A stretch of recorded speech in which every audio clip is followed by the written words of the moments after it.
झगड़ालू बहुएं। ये कहानी मुंबई शहर में रहने वाली शिल्पा और दीपिका की है। दोनों बहनें एक दूसरे पर जान छिड़कती थी।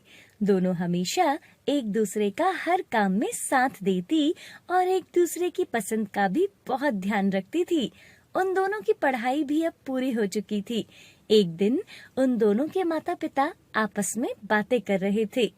शिल्पा के लिए एक बहुत अच्छा रिश्ता आया है। लड़का सरकारी नौकरी करता है और घर बार भी बहुत अच्छा है। तो आप सोच क्या रहे हो? इतना अच्छा रिश्ता रोज रोज नहीं मिलता। आप लड़के वालों को हाँ बोल दीजिए। अरे पहले मुझे शिल्पा से तो पूछने दो। तभी वहाँ शिल्पा और दीपिका आ जाती हैं। बेटा शिल्पा, तुम्हारे लिए एक बहुत अच्छे घर से रिश्ता आया है। क्या मैं मिलने के लिए कल लड़के वालों को घर बुला लूं? देखिए पिताजी, मैं चाहती हूँ मेरी और दीपिका की एक ही घर में शादी हो। क्या उसका कोई और भाई भी है? अरे नहीं, वो एक लौता है अपने माता पिता का। तो आप इस रिश्ते के लिए मना कर दीजिए। हम दोनों बहनें एक दूसरे के बिना नहीं रह सकते। हाँ पिताजी, अगर आपको हमारी शादी करनी है तो कोई ऐसा घर देखिए जहाँ हम दोनों की शादी हो सके। अब मैं ऐसा घर कहाँ से लाऊं? अरे भाग्यवान तुम, इन्हें कुछ समझाओ। आप कोशिश तो कीजिए, कहीं ना कहीं तो ऐसा घर भी होगा जहाँ हमारी दोनों बेटियों की शादी हो सके। ठीक है, मैं ऐसा घर ढूंढूंगा तुम दोनों के लिए। शिल्पा और दीपिका बहुत खुश होते हैं और अपने कमरे में चले जाते हैं।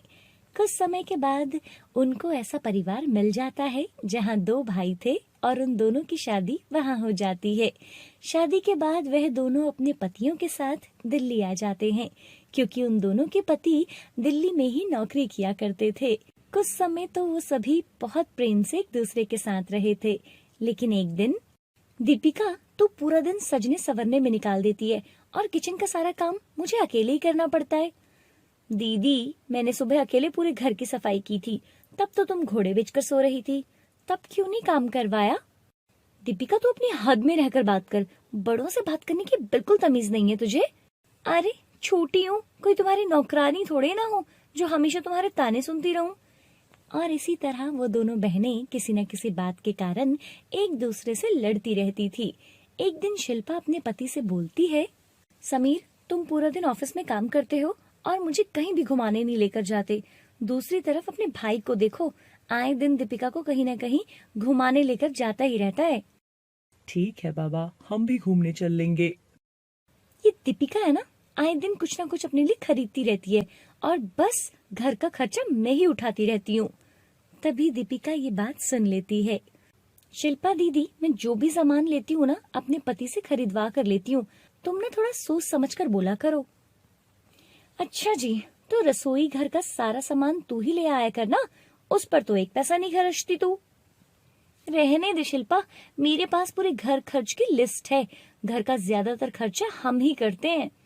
मेरे पास भी लिस्ट है हर चीज की, अभी दिखाती हूँ तुझे।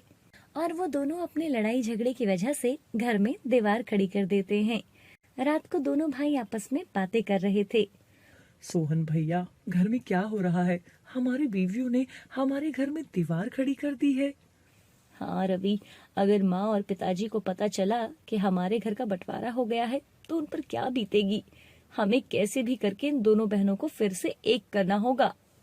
ठीक है भैया, मेरे दिमाग में एक तरकीब आई है।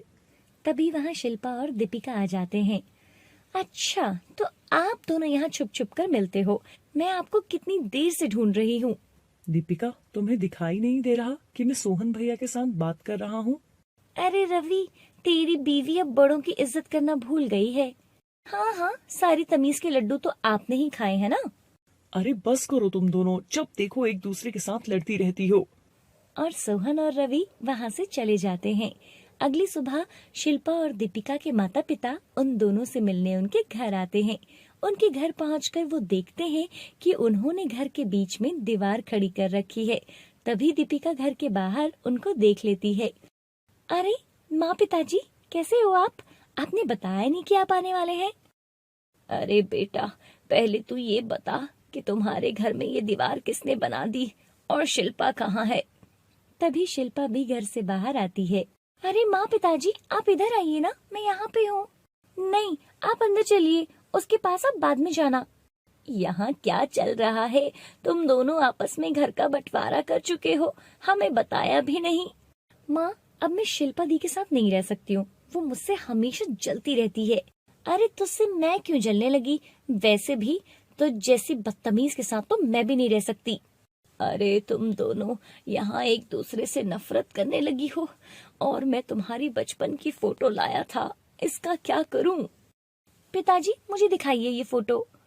नहीं पिताजी, आप ये फोटो मुझे दिखाइए। तुम दोनों ने दीवार बनाकर घर तो बांट लिया, लेकिन ये फोटो तो एक ही है, इसको कैसे बांटोगी? अपने पिता की ये बात सुनकर वो दोनों अपने पिता के पास आती हैं और वो फोटो देखती हैं। फोटो देखकर उनको अपने बचपन की याद आ जाती है और वो दोनों एक दूसरे के गले लग जाते हैं। उन दोनों को अपनी गलती का एहसास हो जाता है और फिर वो मिलजुल कर रहने लगते हैं।